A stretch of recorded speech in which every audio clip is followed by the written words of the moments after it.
Hi, Chris. That's me. I got to rename myself. Oh, okay. Hi. Let's see. I do too. Always have a lot of District 5110 names in here. Let's see. I'm not sure which one is me. Let's see. You're the one without a picture on it. Okay. My face is me. This one. I couldn't get the link to work, so I went in through the back door. Oh, well, that always works. Well, now that we got the password thing, that two-factor authentication working, it didn't I Oh. couldn't get in. Better let everybody else in. Let's see. Admit all. Angela Lopez, our speaker. Did you meet her at Pets? No, good morning, Angela. PDG Bill Greil. I saw you. I didn't get a chance to introduce myself to you. Sorry. Good morning, Steve, Rose, Pat. Or actually, your name is Pat's iPad.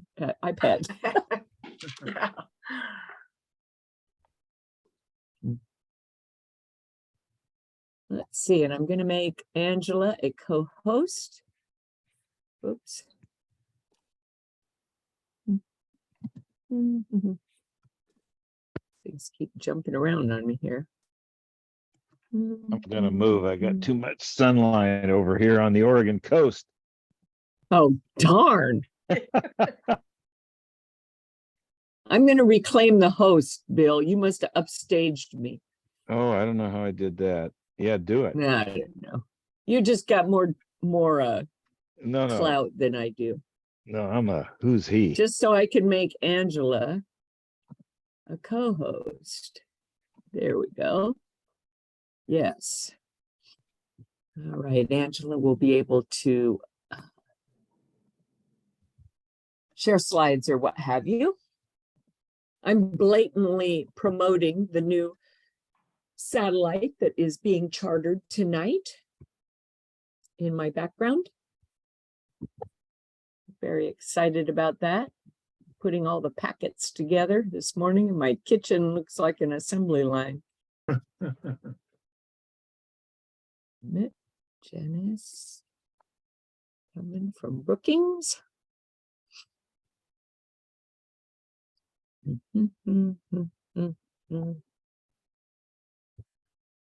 Angela, just so you know, I usually start at 3 or 4 after so that people can straggle in at least for a little while. Here comes our district governor-elect.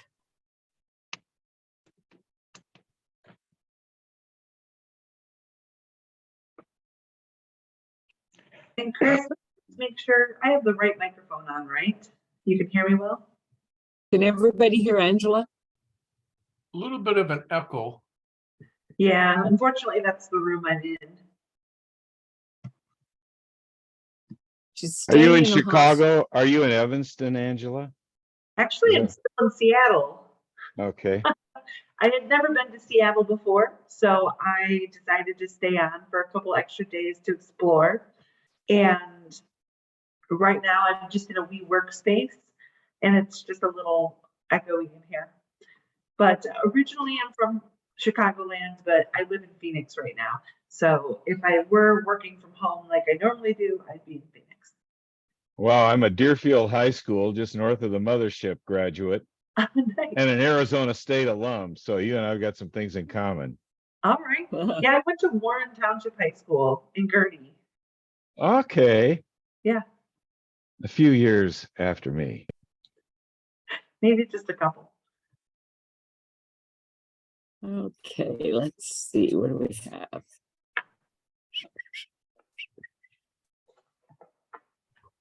Okay. 2 minutes. How many were at Pat's? I know, Janice, you were. Who else did I see? Yeah, Pat was there. Bill? Of course, Jim was there. Of I don't course, know why. Bill was there. What, Jim? I don't know why I was there, but I was. You were there and you were inspiring and had a great hospitality suite with all your prize spirit. And I say spirit as a double entendre. I really enjoyed the hospitality suites at Southwest Pets. Of course, they did the same themes. The Hawaii was there, so there's a lot of pineapple stuff, a lot of Mai Tais, that sort of thing. Then Pulled the pork. Arizona districts, of course, were Wild West and have a lot of cacti and cowboys and things. But then I go up to Pacific Northwest and I'm eating moose sausage. I know it, wasn't it? And smoked salmon Yeah, at the it's delicious. Alaska one. They had a jalapeno moose sausage of some sort. It was really good. They had this Comes- ghost pepper vodka lemonade, and I'm not a huge fan of spicy things. And the first sip I took, it wasn't too spicy, but I got halfway through the cup and I couldn't take. I was like, oh my gosh, I'm burning alive. Okay, one more minute. The tip jar in our hospitality suite raised $261 for polio and $10 Canadian. All right. I got to figure out how to get the Canadian changed to America so I can get it all sent to RI. Or you can just save it till next year and stick it in one of their tip jars. You gotta put it to polio. Your bank should be able to do that. When I go drive the 30 miles to where I have a bank that can do it. Oh, the joys of rural living. That's what you get for living out there in God's country.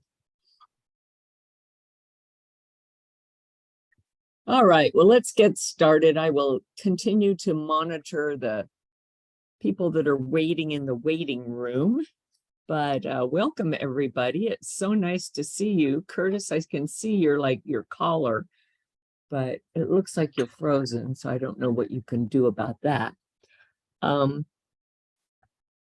Let's have a quick introduction. Let's go around the room and tell us who you are, what your Rotary job is, and what your club is. Okay, Bill, you want to start? Yeah, I'm president-elect of the Coos Bay North Bend Club.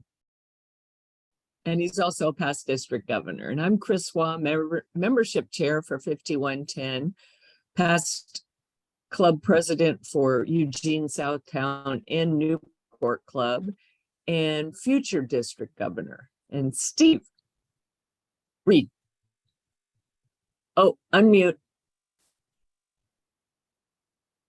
I always have little comments, and I find that if I mute myself, I don't give quite as many comments. So that's done on purpose.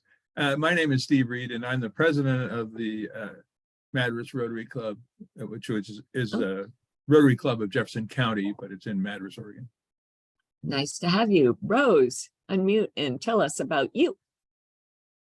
My name is Rose Pita. I'm the current president of the Sweet Home Club. Oh, good. Nice to have you here. And Pat? I'm Pat Fremer. I'm president-elect of the Jacksonville Applegate Club. And I just want to thank everyone who attended and presented at Pets. It was fabulous. Oh, good. Yeah, always take home a lot of information. Mitch, our virtual club. Yes, the Virtual Club, the E-Club, where we meet on Zoom. I am the vice president and the membership chair of the club. Good to have you. Jim Polk. I'm Jim. I'm with the Rotary Club of Illinois Valley in beautiful, huge Cave Junction, Oregon. And I get to serve as your district governor next year. We're excited to have you in that position too. Jill Tompkins, nice to see you. Hey, good morning, Christine and everybody. Jill Tompkins, Jacksonville Applegate Rotary Club. Welcome, Pat. Good to see your smiling face this morning. I have been a little bit of everything for Rotary. Currently, I am membership chair. Good deal. Curtis, are you there? That's you are. my virtual still background. My camera pixelates me. So that's a still photo of me at Pets. I'm Curtis, President-elect Eugene Delta. Well, nice to have you here, and your collar looks just perfect. John Scarborough. Hi, I'm the president of the Ashland Rotary Club. We've got another one here, the Morning Club, the Ashland Lithia Springs. I was there for a few years at the beginning of this century, and I was too busy with work. I hadn't retired. I've retired now. I'm still too busy, but I'm now president of the Ashland Noon Club. Very good. Jerry? Good morning, everybody. Jerry Ehlers from the Bear Creek Rotary Club in Medford. I am current president and president-elect. Good deal. And Angela, you might as well give yourself your little self-introduction. We'll circle back to you. Fantastic. My name's Angela Lopez. I work for Rotary International. I'm the regional membership officer for zones 26 and 27, what they call the Big West, which is New Mexico through Montana, over up in Vancouver Island, but not Vancouver, and all the way to Maine. I am a Rotarian. I've been a Rotarian for about 6 years with Phoenix Rotary 100, and I'm the immediate past president, actually. Good deal. Lots of Rotary background in this room. Peggy, want to unmute and tell us about yourself? I am membership chair. First, good morning, everybody. I am membership chair of the Thursday Corvallis Club, the Greater Corvallis Club, the old one. And I've just been a member here for just about 2 years, year and a half. Well, good for you for stepping in. Janice. Denise, my name is Janice. Janice, and I know that. I know, but it's one of those names that is consistently mispronounced. I am current sitting president of the Brookings Harbor Rotary Club and president-elect, and I was blessed to go to Pets and very excited about everything I learned. I was able to talk with Angela a little bit, and she helped me get some stuff organized in my head, and I really appreciate that. And I remember meeting a lot of you, and Jim, you were there because you needed to help me. Good deal. It was great to see people in person after so many years of virtual. I mean, virtual is great. It's a very handy tool. But before we get started, I have to make a plug. And it's not about our new satellite that's chartering tonight, that the picture's behind me, but there was a little mini plug. But on March 18th and 19th, we are holding another live Rotary Leadership Institute. It's going to take place in Bend. The cost is $130, which includes the registration, all the materials, and all your meals. So see if you can be there. You can register on DACDB by going to the district tab, clicking calendar, and go down into March 18th, 19th. Bill, did I miss anything? Not a darn thing. We have 10 Rotarians registered as of today, so there's still room. I've got some more people I'm going to round up. It's a wonderful bird's eye view of what Rotary is and what Rotary does and your leadership role in it. So it's a more personal version of what you may have missed at Pets if you didn't go. So please come and join us. Now, let's get on to the main feature of today's program. I met Angela. I can't even remember where. I get online and find all these people, but Angela Lopez is the regional membership officer for zones 26 and 27, as she said. She was the first Latina president of Arizona's largest club. Watch me if I make stuff up. It's my district's largest club.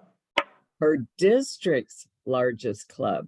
And that's kind of unusual, says something about DEI when you consider that the percentage of Latino Hispanic people are, like 50% of the state. So very and she's young. She's a millennial, right? And her background is in fundraising, nonprofit fundraising. And so I thought, well, that's an interesting blend because now she's in the world of membership for Rotary. So I asked her for a sizzly title for today's presentation because, you know, like fundraising 101 doesn't sizzle, doesn't make you just burn and with desire to sign up and come to the forum. So she said, well, how about let's see, attracting and retaining members by asking them for money. And I thought, well, people are either going to want to come and see what she has to say from her background or see how wrong that can be. So anyway, with that, I will turn it over to Angela. You're able to share your screen if you want. And I guarantee you, she has some ways that, yes, indeed, you can do that. Awesome. Thanks so much for that introduction. I actually got introduced to Rotary through the Youth Exchange Program in 2003, 2004. I went to Denmark for an entire year of high school, my junior year. And then I came back and did RILA and did all the things, and then worked with Rotary clubs when I was in the Peace Corps. I was originally a teacher. I taught Spanish, and then I taught English in the Peace Corps. Worked with local Rotary clubs to get them connected to small projects in these small towns in Colombia where I was. And then when I came back to the United States, I moved to Phoenix.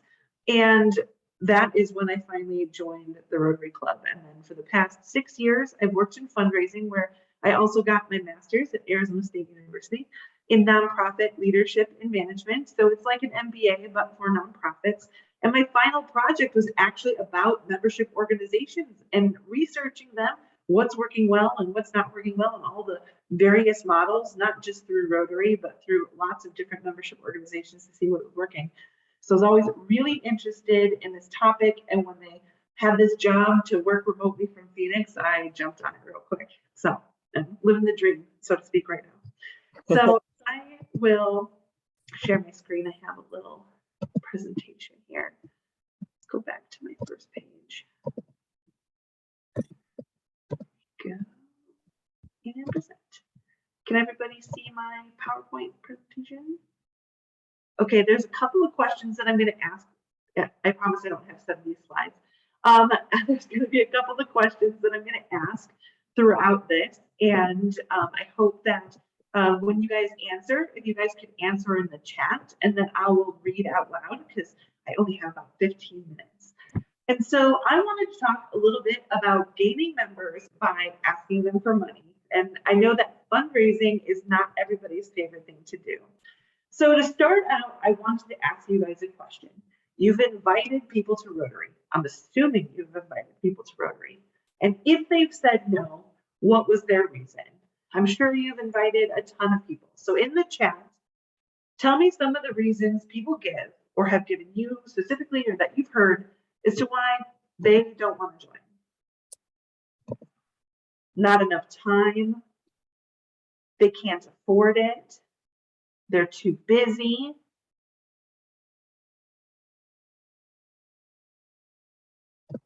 Some say they didn't think they were valuable enough to be a Rotarian. Okay, so they thought they weren't valuable enough. They say that it's not for me at this time, that they're busy with other stuff, that they don't like the club, that you meet too early. I don't know about those 6:30 a.m. clubs, guys. It's for old people. All right, keep them coming. I'm going to focus on this one because it's actually popped up a couple of times.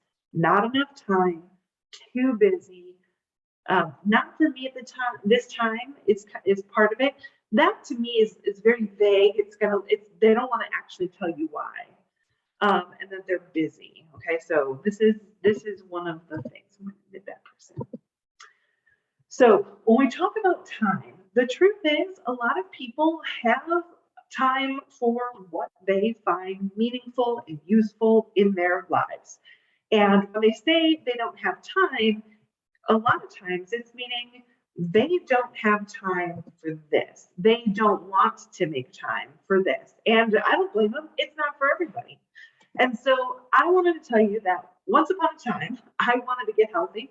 And so I decided to join a gym because I definitely thought I want to get healthy, and this is where I could find a place to get healthy.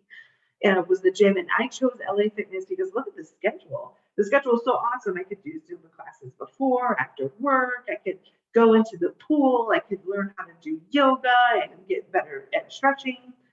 But the problem with joining the gym is that I actually have to go to the gym. So, and so 6 years later, I'm sitting here and I'm saying, you know, I'm really not getting a lot out of that gym membership. And I don't really have time to go to the gym.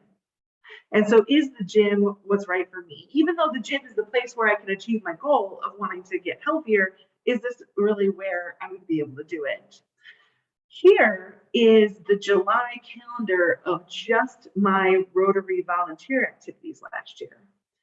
And so if my club was lucky enough that when people say, I want to give back to the world, I want to do something good in my community, that they think Rotary Club, we're already one step ahead. But when they say that they don't have time, well, it's because they don't want to make time. I don't have time to go to the gym. Well, of course I don't. Look at my Rotary schedule. And I still have a full-time job. So we want to make sure that people are feeling connected with the things that they're doing here in the club so that they feel like they can achieve their goals through the club. And so I want to tell you a little story about Youth Exchange and how we could raise money for them. So there is a Youth Exchange student or a kid in your town who really wants to go in Youth Exchange.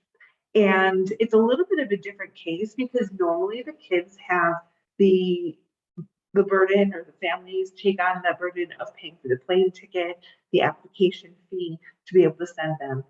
But this kid has already participated in RILA, and man, they're so smart. They're so outgoing. They're just one of these kids where you're just like, man, they're going to go so far. And they really wanted to go on Youth Exchange, and you really want to send them on Youth Exchange, but their parents just don't have money for the plane ticket, and they need $2,000. And so what's happened now is that your club is kind of small, and you've already really stepped up to the plate on a lot of things. You've given a lot of money to a lot of different things, and your club can really only give about $1,000 to help with the plane ticket, and you want to help fundraise this other $1,000. You work at a company, and there's about 25 people who work there. And you come into one of the staff meetings and say, hey, everybody, I've worked here for 10, 15, 20 years. I know you all. I know I've invited you a lot to Rotary meetings, and maybe it's not for you, and I know you're saying you don't have time, but I just really want to tell you about this kid who I really, really want to send on this Youth Exchange. And this is a little bit about our Youth Exchange program. It's an entire year, and once they're there, they'll have a lot of their expenses picked up by the club that is hosting them. They'll get an allowance and all these things, but they just need to get there, and they are so motivated, and they're going to go so far. And if I could just raise $1,000, if I could get some people in here to give me $50 a piece, we could raise this $1,000, and this kid is going to have this life-changing experience. And so these people who've known you for a really long time, and they've said no to your Rotary invitations like a million times, decide, well, you know what, I know that person, and I'm gonna give them $50 because I know that they're really passionate about this. So you raise that $1,000 in that day, and you're super happy because it was not from your club, it was from an outside source, which is the dream. And you go and you pay for this kid to go on their Youth Exchange, and they have an amazing time. And at Rotary meetings, you get little updates about the kid. And then when they come home, they give another presentation. And then when it comes to next year, you've decided that helping kids who would normally not have access to this program because they can't pay for these plane tickets is where you really want to focus your effort and say, now you need another $1,000. And you come back to your group and you say, I need some more money. It's exchange student time again. And people are a little bit more reluctant. Maybe you don't even want to ask because you're asking them again for money. But people are maybe a little bit more reluctant, and only 5, instead of 25, give you $50. What could you have done? And again, let's do this in the chat and I'll read it out loud for the recording. What could you have done between the first time you asked for that money and the second time you asked for that money to make sure that those 20 people were going to be excited to give you another $50?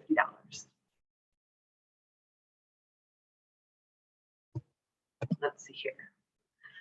You could have given reports, you could have given them updates, telling stories, emphasizing the why, having updates. What kind of updates?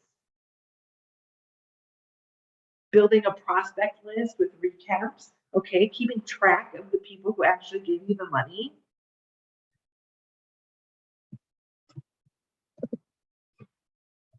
What else here? Have a student zoom in and tell you their experiences, staying connected with how the student, it was impacting the student's life. Update on the student, pictures of the student. Awesome. So when I was preparing for this presentation, I thought of a couple of things. Yes, do it constantly, Chris says. Yes, doing it constantly. So I thought of a couple of things. Now that you've decided that this is something that you want to do in the future, you might include some of the people who are giving the money in the application process for the next one.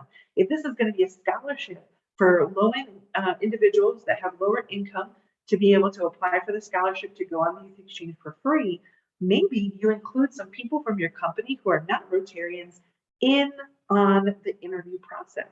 Maybe you ask them saying, hey, I know you don't have a lot of time for this or to be a part of Rotary, but hey, your kid goes to this school, or at your church, could you post this? Can you go and let's spread the word? So they feel like they're getting involved in a way that's not just giving money, but they are invested in this because they give money.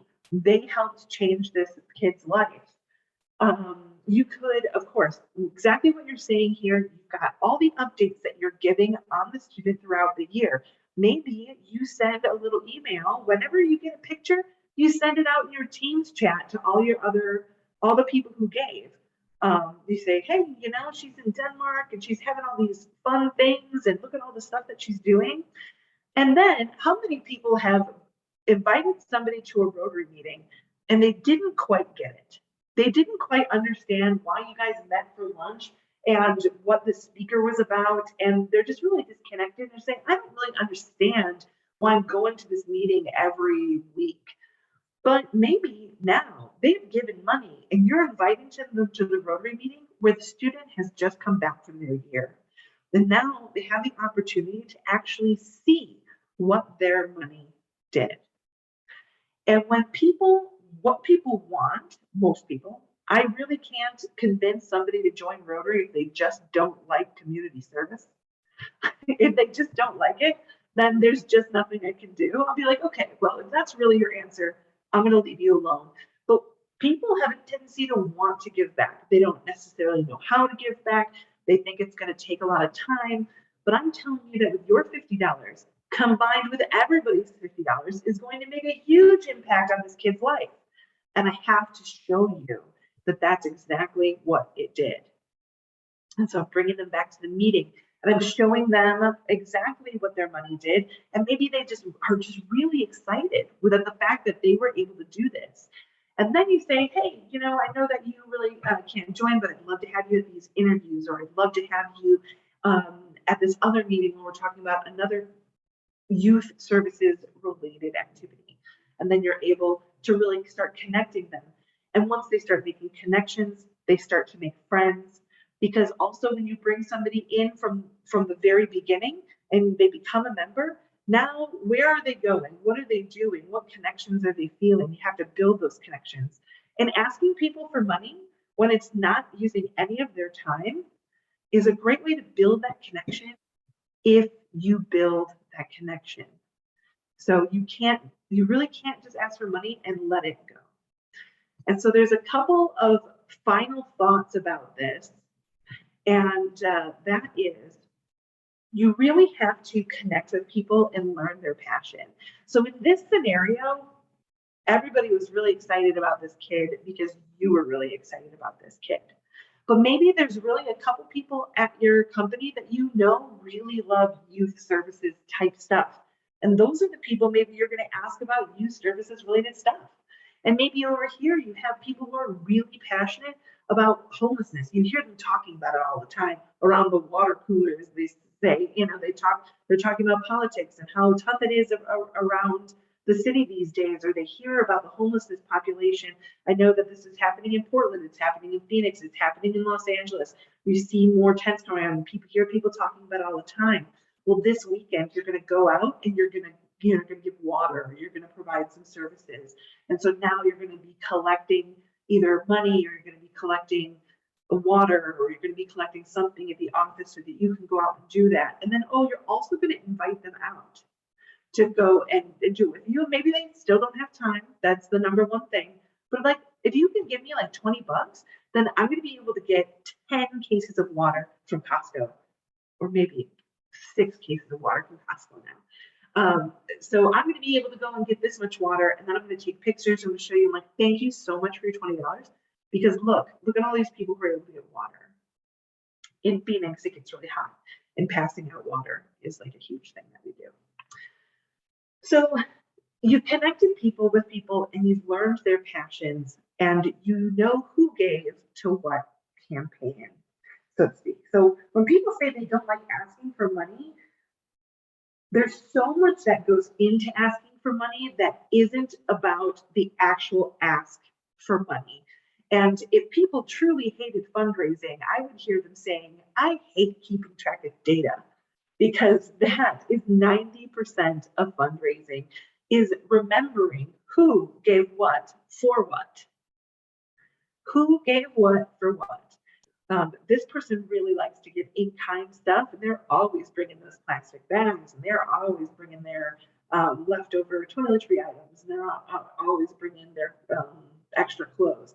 And these people over here, they love writing checks, and I'm going to ask them for checks, and I know that these people love writing checks for kids, and these people love writing checks for homeless people, and these people love writing checks for international projects. And I'm going to go back to them specifically and connect them with what they love to do. And in terms of data, sorry, I was checking on the chat, too far. And in terms of data, I'm always really encouraging clubs to keep data in a shared cloud server. And so maybe your data is on DeckDB, maybe your data is in Club Runner, maybe your data is on My Rotary, and maybe you're using an Excel spreadsheet, but that Excel spreadsheet is not on your personal computer. That Excel spreadsheet is part of a Google Doc, where other people have access to this information, but who give to what, when. In my club, we have a speech contest that we do every single year. And 10 years ago, we had donors sponsor it. But who are they, and what did they give? And has anybody followed up with them? It just hasn't happened. And they were just friends of the person putting on the organization, putting on the event. And that person didn't connect the people with what was actually being achieved, that these kids were winning a $5,000 scholarship. Where are the kids? That's another thing you really need to keep track of. Where are the kids that are participating in your program? What are the nonprofits doing where you're writing them a check? What is the impact that you had over time, so that you can tell the story to your club members, and so you can tell the club story to people on the outside as well. And so when you go to ask that money, you can say, I know exactly where this money is going to go, and I know exactly what it's going to do. And when it's done, I'm going to tell you about it. I'm going to get you excited because I am so happy that you helped, and I'm so happy that you gave money. So when you show people what it means to be a person of action, that is going to be where the connection is.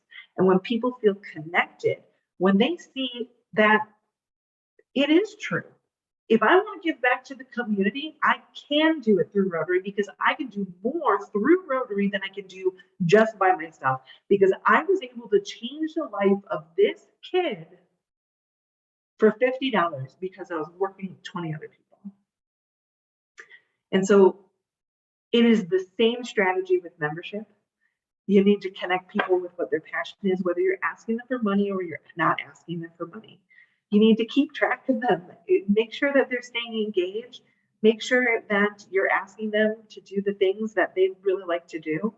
And to some extent, it does have to be their job too, but the more you can keep track of what people love to do and the more information you have at your back, the more successful your clubs can be. So that is what I have for you. And I would love to hear any questions, either about generally fundraising or about some resources that we have to help you about this. But that is what I've got.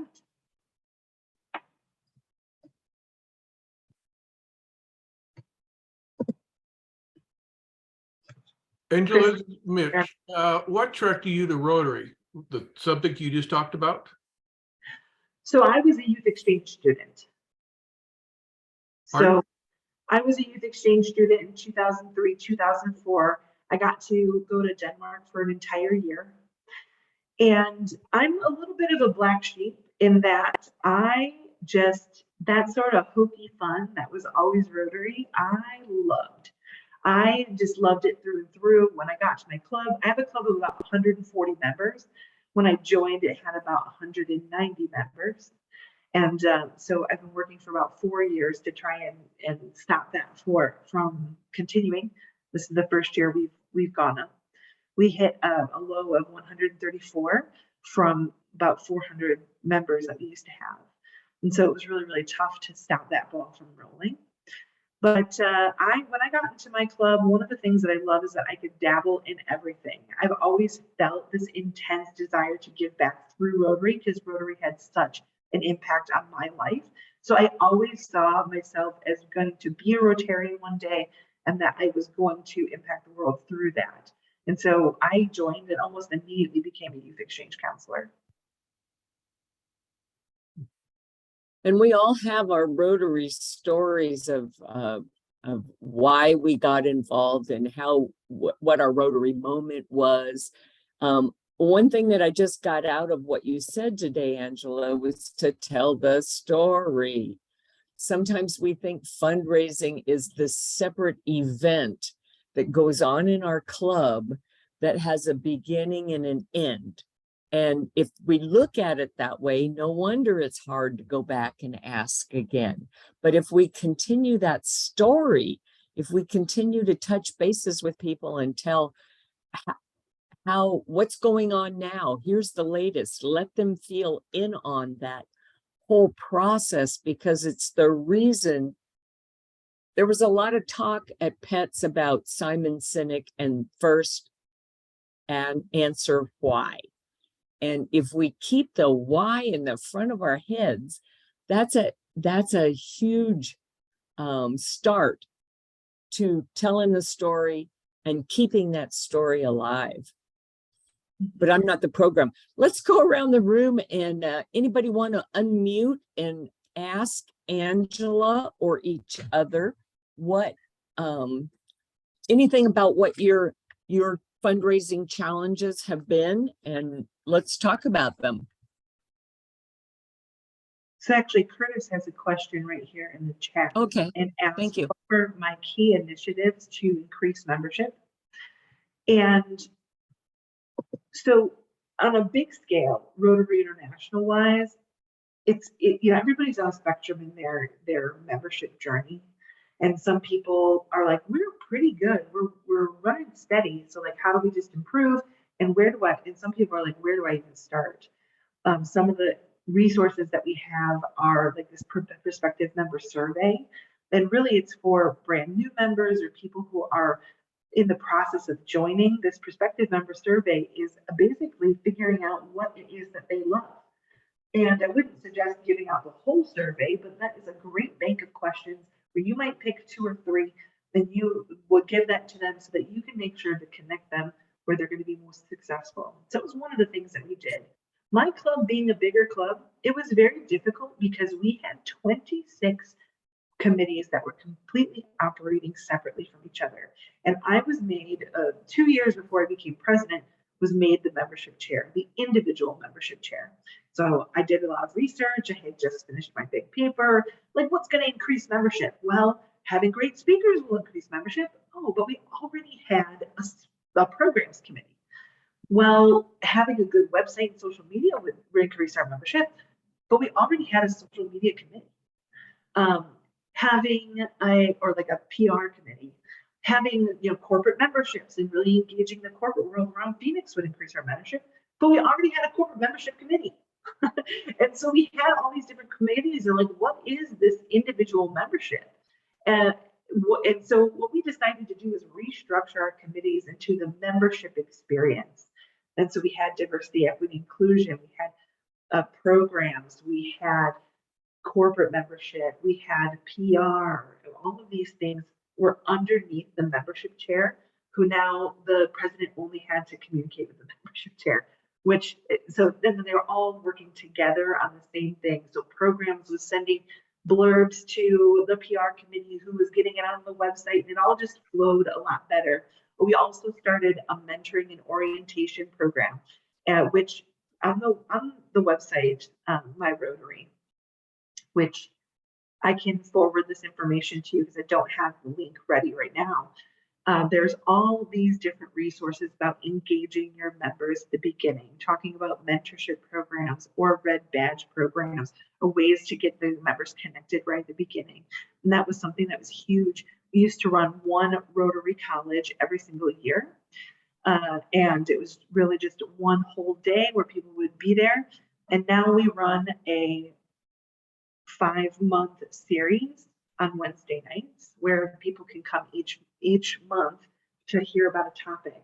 And it kind of never ends. It's nothing ever happens in the summer in Phoenix. So we've got 5 months of Rotary College activities, a couple months break, then another 5 months of Rotary College activities. And it is a cohort model, but it's every 6 months.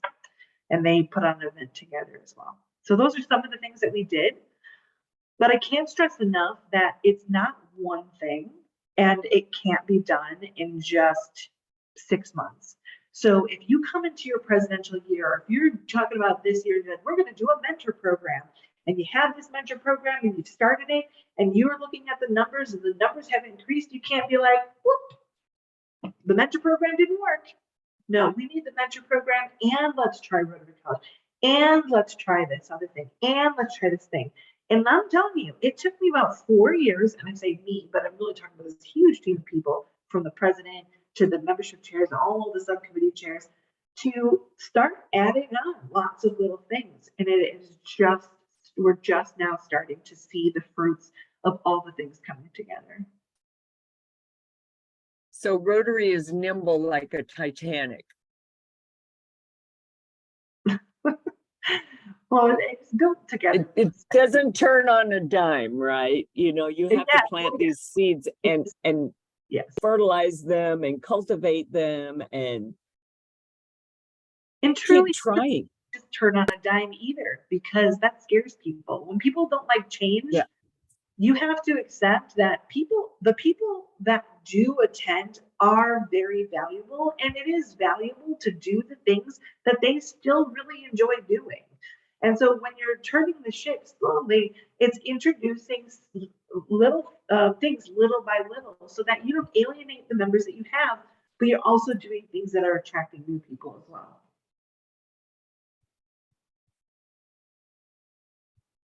Other comments, thoughts? Unmute.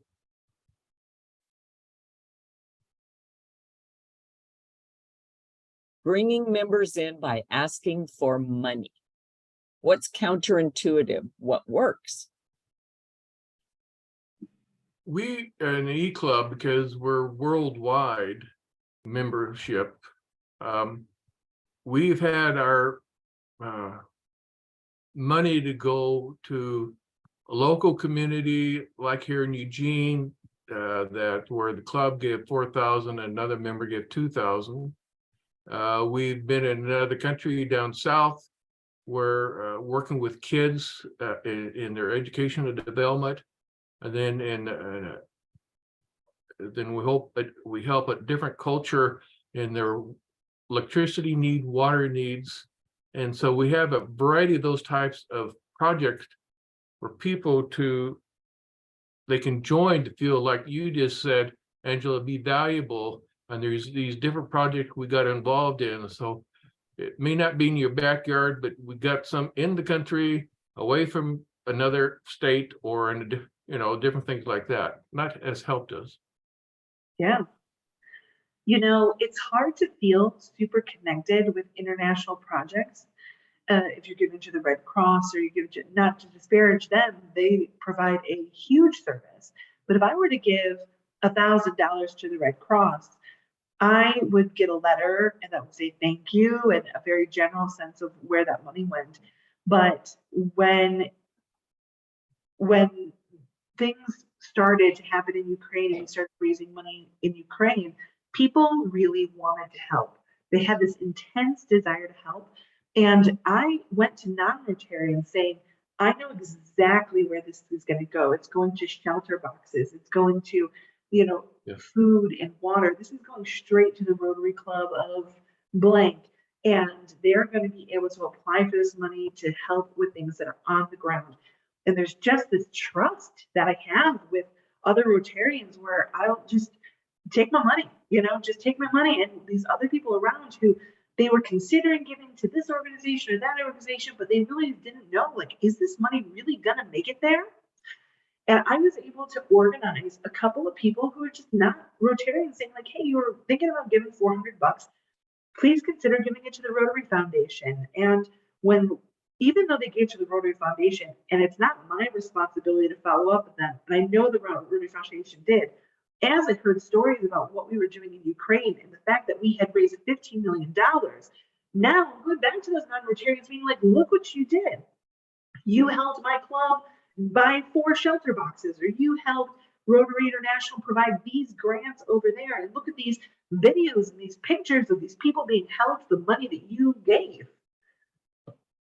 Not everybody has money, just like there are truly people out there that do not have time for Rotary. But most people do have money, and most people do have time for things that they find really, really valuable in their lives. If you can show them that the value is here, then it's totally possible to connect them that way. Our club has a hospital box project that we've been doing for years, and we get donated ex-dated hospital supplies that, not medicine, but like an IV tube that might be past its use date, but it's still a perfectly good tube. So anyway, we gather beds and crash carts and all the way down to little minutia, pack them into boxes. And my part has not been the money part. It's just been getting together with some fellow Rotarians for 2 hours on a Saturday afternoon, once a quarter or so, and help moving these boxes into a semi-truck. And we loaded a semi-truck bound for the Ukraine about 4 months ago. And typically that's it. Oh, you feel good. This is going to go somewhere and help some people. They sent us back a map that showed where the 7 clinics were that these supplies went and outfitted. Where in the Ukraine were these things being put to use? And all of a sudden it came to life for us. We were talking about that. Remember Paul Harvey, the rest of the story?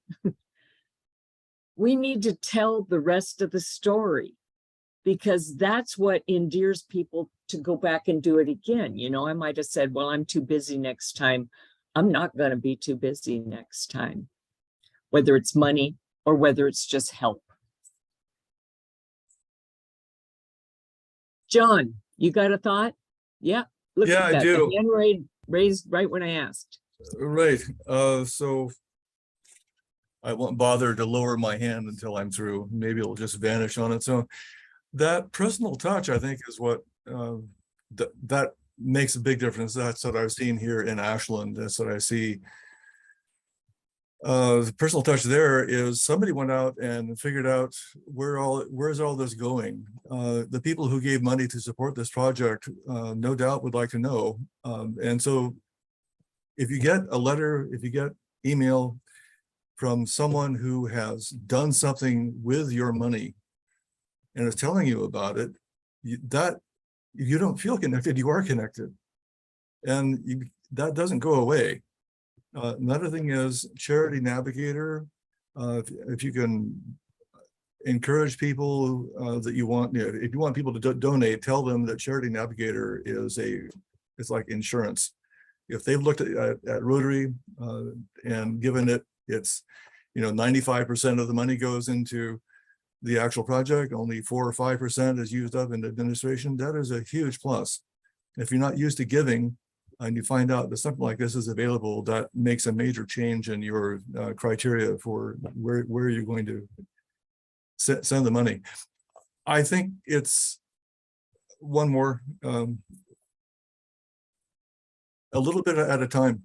So you're working with a huge area from Montana down to, where was it, Mexico? Anyway. New Mexico, and then out to Hawaii. Yeah.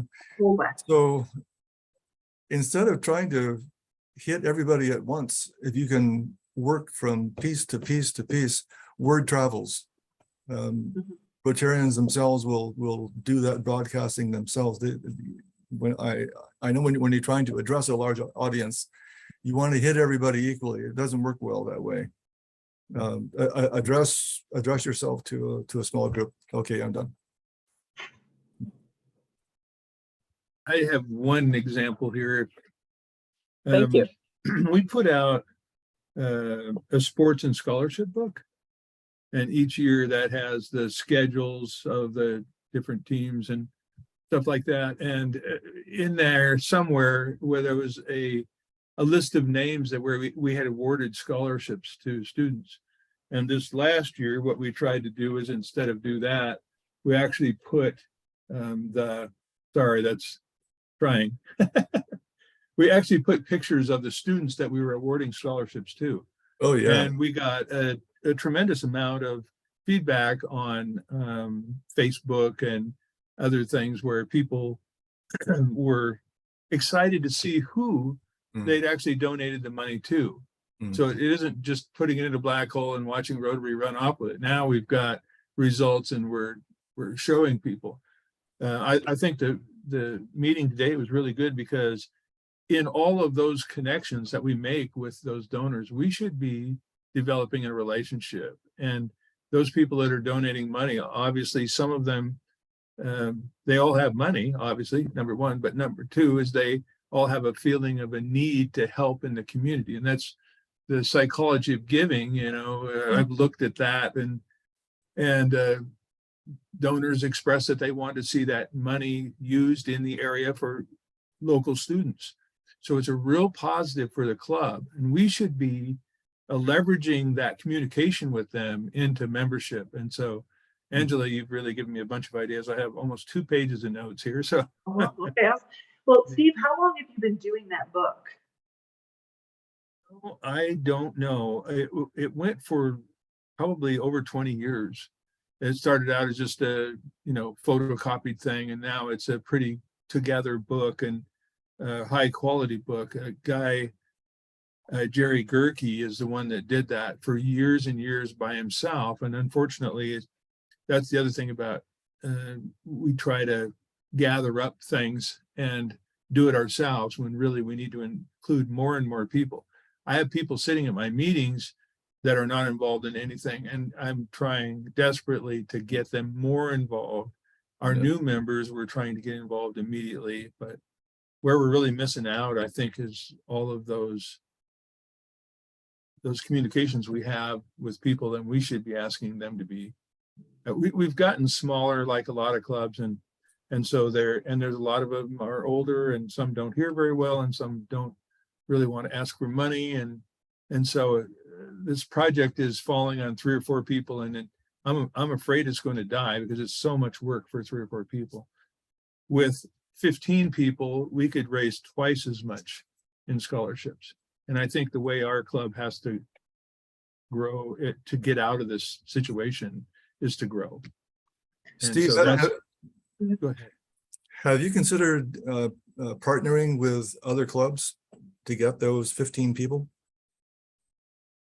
Well, from what I understand, I think Redmond was talking about, or may be doing it now, their own book. So yeah, we're kind of away from everybody. In Jefferson County, there's not a lot of towns or clubs. So if we had another club in town, that would be awesome, but we are it. So I got a couple more questions. Do people who receive this scholarship, it's a college scholarship? Yeah, we give, last year, I think we gave $1,500 scholarships. Well, and do people have a tendency to return to Redmond or they go other places? No, it's Madras is kind of a small town, and so probably this is a pure guess, but I'm saying probably 35% stay in the area. Probably a lot of them don't. Do you happen to know who received scholarships? For example, 20 years ago, that's probably when about the age I was, because I'm 36 now. So it's about the time I'd be getting a scholarship. Is there somebody who's almost 40 right now in the area that got your scholarship and that made a really big impact in their life? Yeah, I believe there are. I've talked to the woman who's in charge of the pharmacy at the Safeway store, was in there and came up that she had gotten a scholarship, and I've run into other people too. That's a great idea, though. You should be contacting those people. Have a So that's program, fun. write a story. Yeah, and it can be a really overwhelming thing because, for example, my speech contest for my club, we've been running it for over 90 years. My club's 110 years old. We're the oldest speech contest in the entire state. And I'm not asking my club to go back and find people, even though I have people who are 70 years old in my club who are like, I won that speech contest once. And so it's sometimes insurmountable feat to just go and track down every scholarship that you've ever given and where they are. But if you could get some of them, that would be huge. Maybe you make a dinner and like invite them out and say, hey, we want to continue giving this scholarship. And we know that you're around and we want you to inspire the next generation of applicants. We want you to inspire the next generation of givers. We want to make sure that this continues. And then actually get them involved in doing it. And maybe they're not interested in becoming a member because it's an old person's club and because they don't have time. But if you could just help with this one thing, and we're going to invite you out to dinner to be able to do this, and also so you can meet all the others, it'll be like a little alumni party. Well, then now you're getting them interested potentially in something that they really like to do. And then that could be another way to attract them. That's an awesome idea. Good idea. That's awesome. I like that. We have 5 more minutes. Has anyone not had a chance to speak up? I see a few of you who have been quiet. Oh, Janice, you have your hand up. Well, not on purpose. Oh, Do I really? No, I don't have my hand up. oh, that's my cursor. Okay. Never I have mind. one. I have one, Chris. Hey, Angela, how big is that Phoenix Club, and does it meet downtown, or where does it meet? It's about 140 members now, and 42, I think right now, 142. And we have been homeless for a little while because we got kicked out of the country club during COVID. And then it is hard to find a place that is going to house that big of a meeting for a decent price. We are currently, temporarily at least, for 1 year at the Jewish Historical Center, which is a place right behind Burton Bar Library, if you're familiar with the area. So we are essentially downtown, just north of downtown. Phoenix doesn't really have a true downtown. It's got one large building and then some others slightly larger than small buildings. I used to work in the Arizona Public Service Building downtown when I was in grad school. We're about 6 blocks north of there. Okay. Other comments about attracting and retaining. I think that, if we tell our story well enough, it not only makes the ask easier, but it attracts people to it because they want to be a part of helping, whether it's the scholarship or what's going on in Ukraine or what's going on with the homeless down the street from where you work. So people want to be able to help. Rotary's the vehicle to do that. And then it can also help us retain the members we already have and reinvigorate them, like when we bring back a scholarship recipient. And it's, you know, this is just one person that got a scholarship, and look what that person's done with their lives. And you made that difference.